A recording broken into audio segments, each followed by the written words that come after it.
Welcome to the podcast of MotorWeek, television's original automotive magazine. MotorWeek is made possible by TireRack.com. Here's your MotorWeek podcast host, John Davis. Hey, Alec Webb, thank you very much for the introduction. This is MotorWeek podcast number 153, and around our table in Studio C at MotorWeek World Headquarters, writer-producer Brian Robinson. Hello, John. Road test producer Ben Davis. Hey there. Assistant producer Greg Carlos. All right. Online content coordinator Patrick Lucas. Yes, sir. And by telephone from the sunny state of Florida is our FYI reporter Lauren Morrison. Hey, hey. And she is there. Success. Phones work. And the phones work, and with any luck, on our video cast, you'll actually maybe see Lauren today. Video cast. Okay. That was a great game show host voice you had there, by the way. Come on down, and we have our lightning round, a viewer question.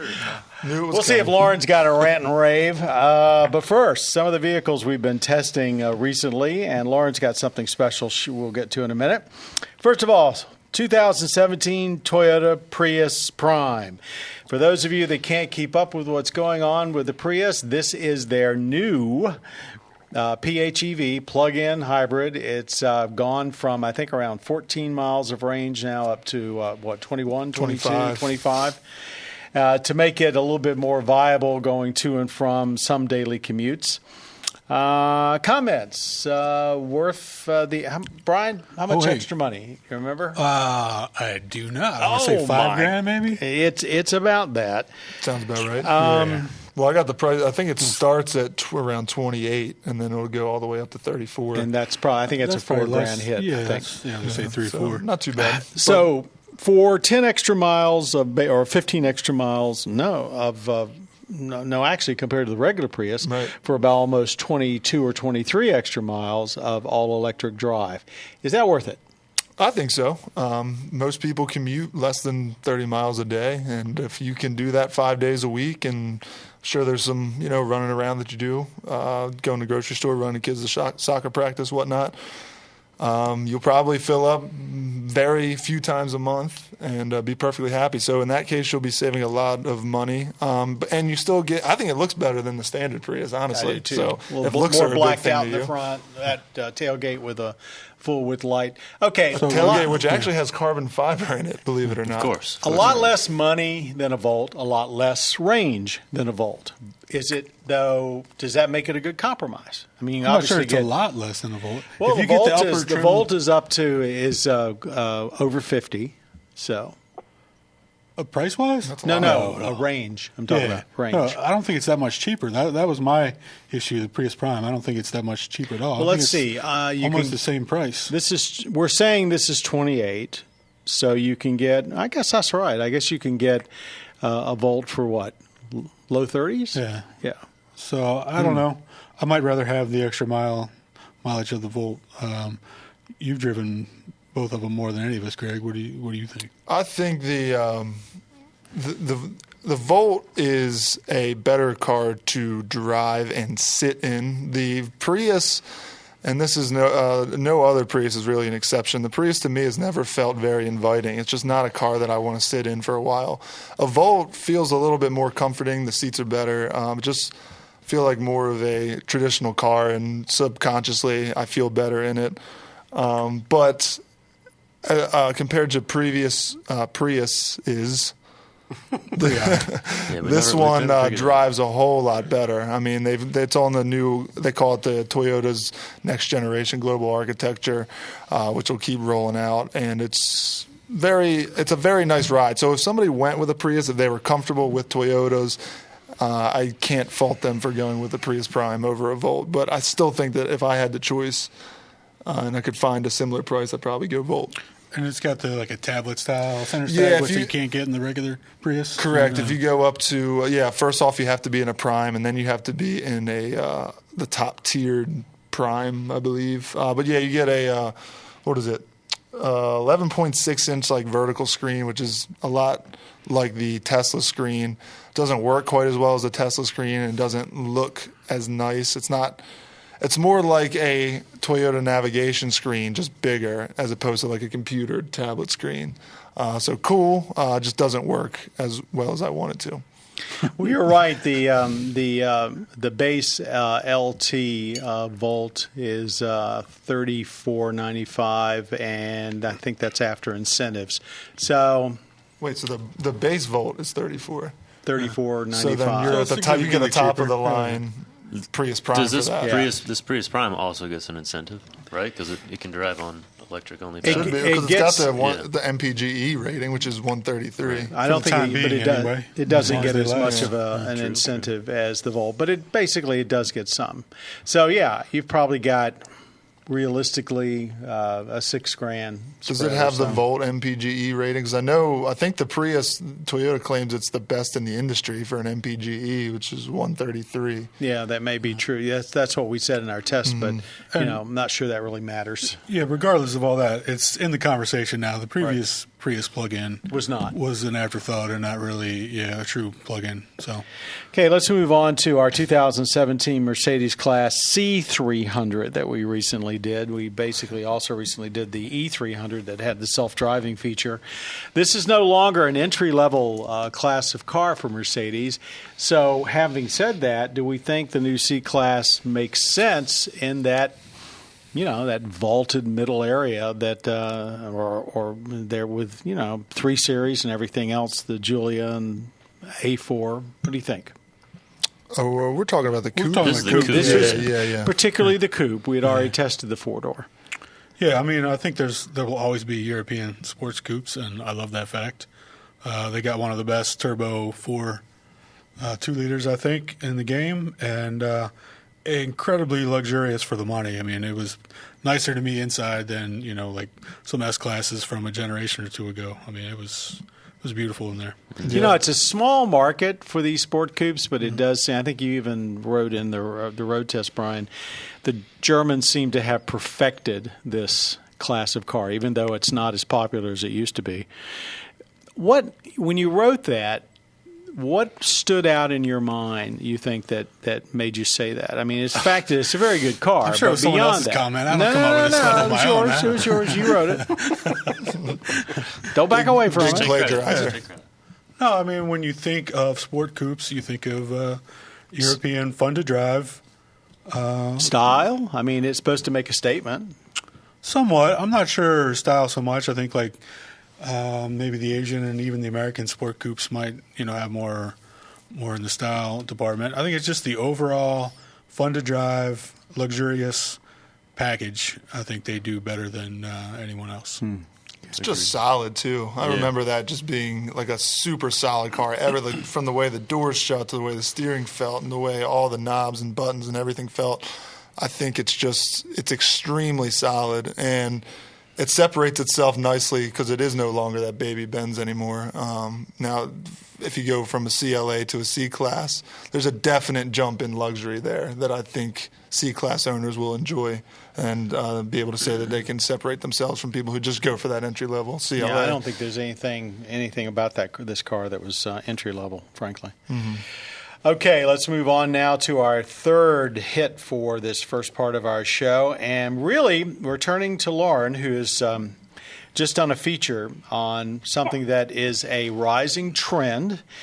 We've talked about leasing new cars all the time and leasing expensive cars and leasing electric cars and all of that. But there's been a recent rise in the leasing of used vehicles. What? And so, Lauren, what's behind that? What did you discover is the genesis for why this is even happening? Well, I mean, leasing as a whole has really taken off. I think the experts told me 1 out of every 3 new cars on the road today are leased. So we see a lot of leased cars on the road. And then these cars are now coming off lease. So these 2-3-year leases, they're coming back on the lot, and dealerships, manufacturers are left to doubt with, well, what do we do with all of these off leases now? Do we sell them and, flood the market with all these used cars? Or a lot of times they're looking into this used leasing and releasing, essentially, these cars. It is still mainly in the luxury segment, but the experts I talked to said that they are starting to see a steady growth, especially with these off leases coming back onto the lot. And I mean, it's still it's a small part of the segment, but as more and more leases come off lease, I mean, we're only going to see this, I think, trend rise. I mean, we've got to, it's interesting what you're talking about, because take a, 3-year-old Mercedes or whatever, BMW, and let's say the vehicle had a $50,000, $65,000 price to start with. Here it is sitting on the lot, probably still with a $40-some thousand price tag on it. Do the people you talk to think that the sheer fact these used cars have such a high price, residual value, is why this is taking off? Is that playing a big factor or not? I think a lot of them did talk about that being a factor, is that a lot of people will come onto lots looking into buying like a lower-end car as their first car. Maybe they're just graduating from college, something like that, and they've got a lot of student debt. They've got a lot of stuff to pay off. So they're looking at buying a lower-end car. They get on these lots and they see that they can lease one of these luxury cars for the same monthly payment. And for them, it just makes sense. A lot of times, if you're looking to get into a luxury vehicle, that's what a lot of the consumers are kind of weighing their options now.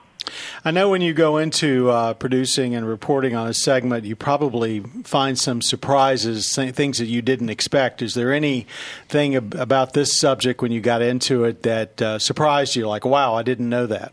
Well, I think just the segment as a whole, I really didn't even know that used leasing was a thing. And talking with these experts, I was thinking it was a new thing. Like, this was just happening. But they say this has been around since leasing has been around, but a lot of lenders haven't really got on board. A lot of manufacturers really haven't got on board with it until recently. So I think that's why we're hearing a lot more about it now, is because more and more people are getting on the bandwagon.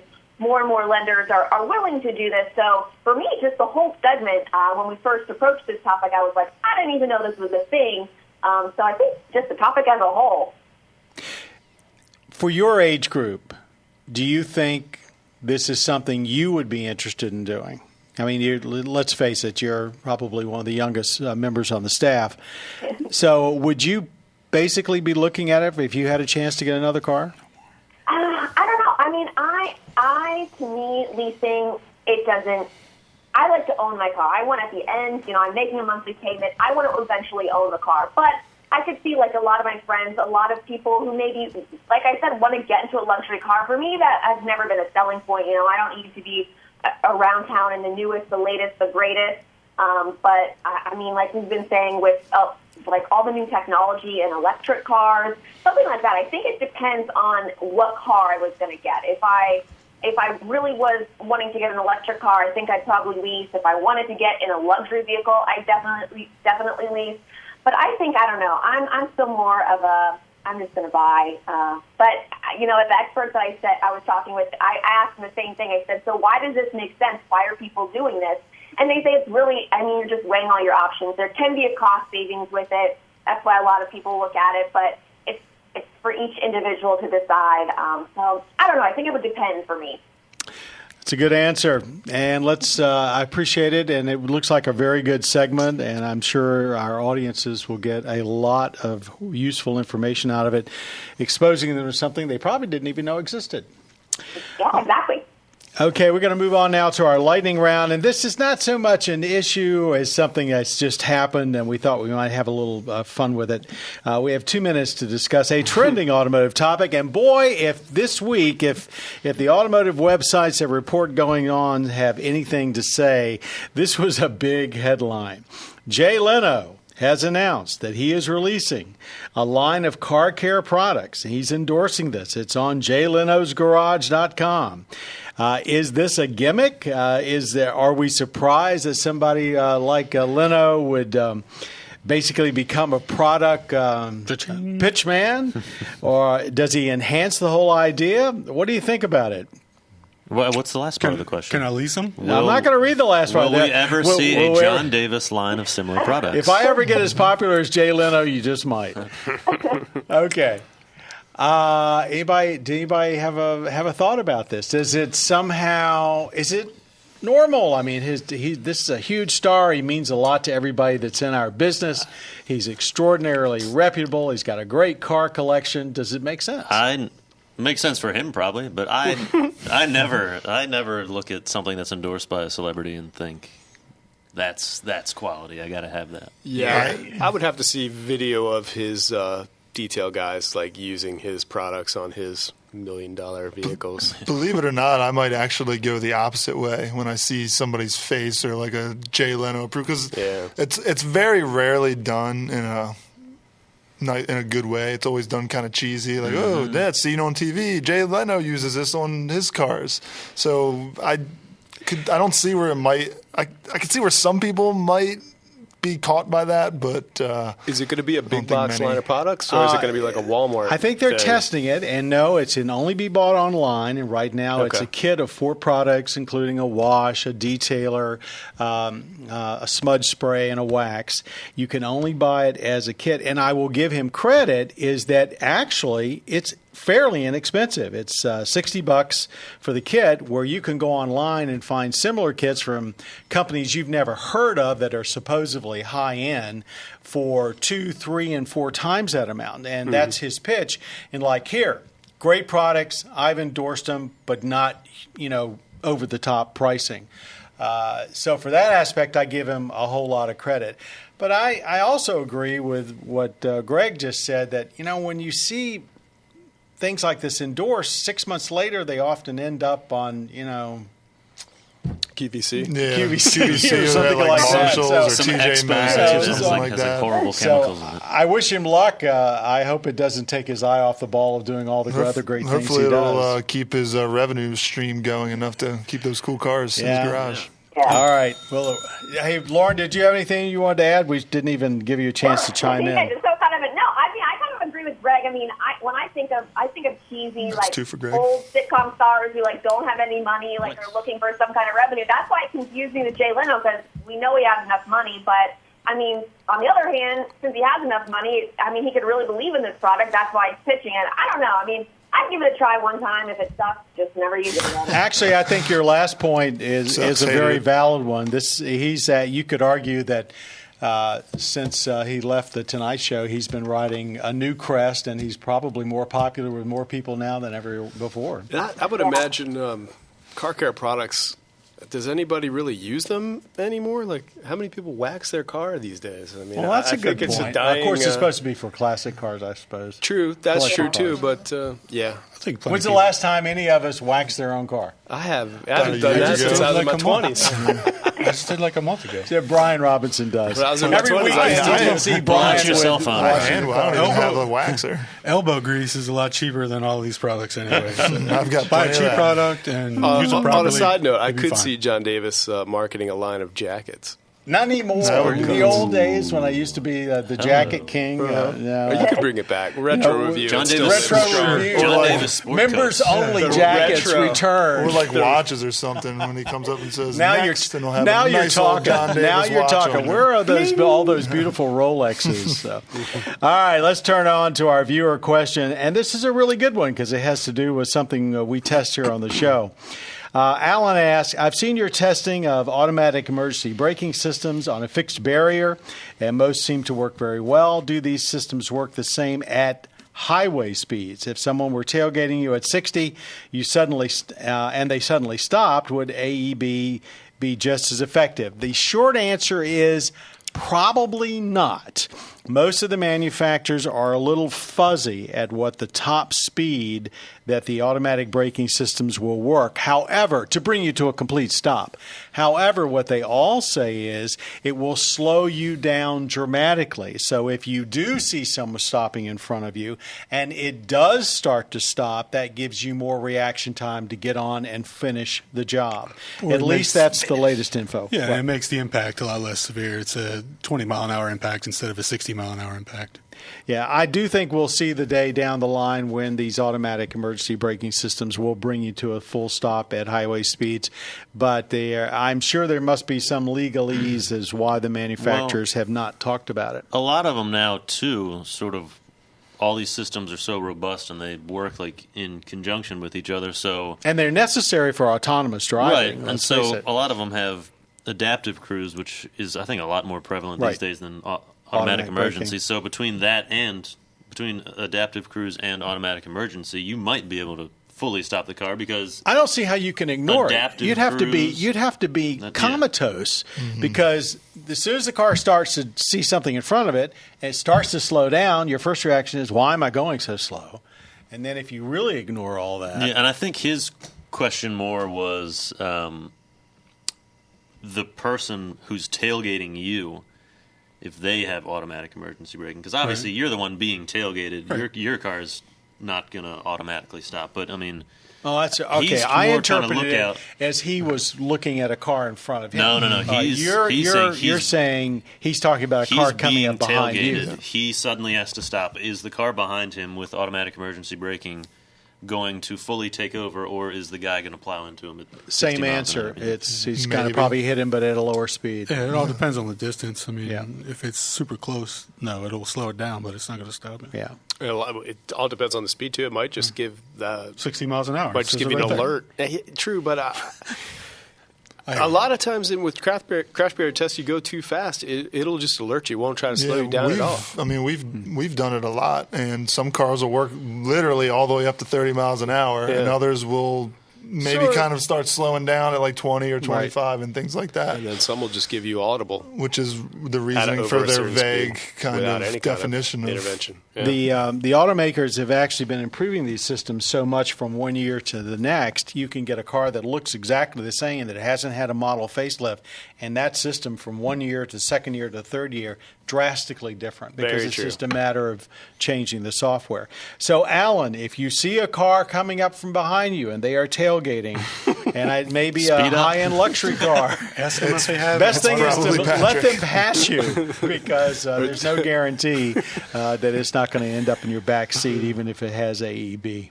Or just don't let your interests get the best of you, and Just bail. just assume it would Lauren? stop. Always look for an escape route. Don't hit the brakes. That's another good piece of advice. Lauren, have you ever had an experience with something like that?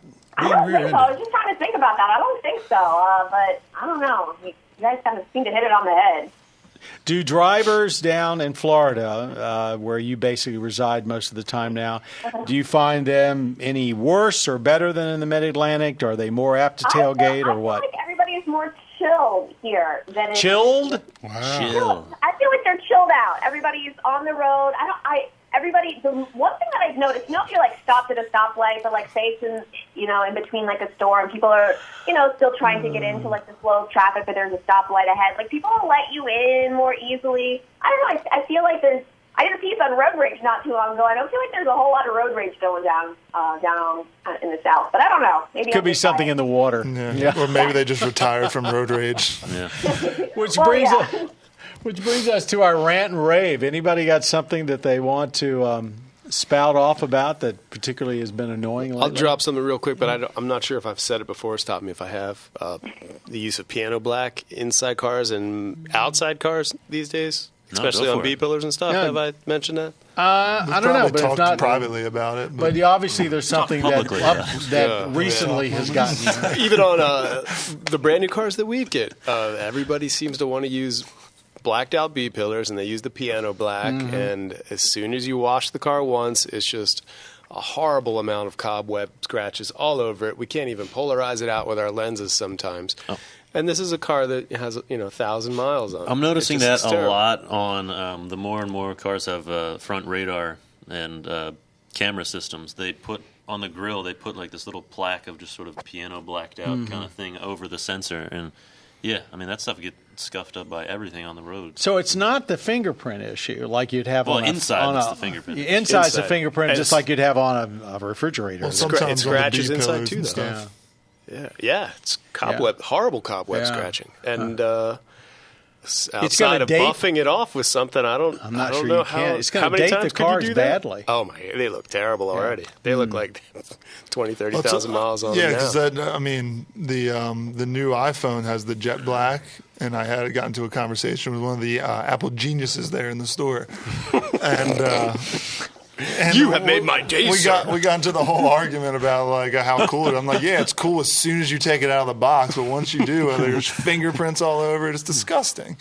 So all the people waiting for your jet black iPhone, good luck.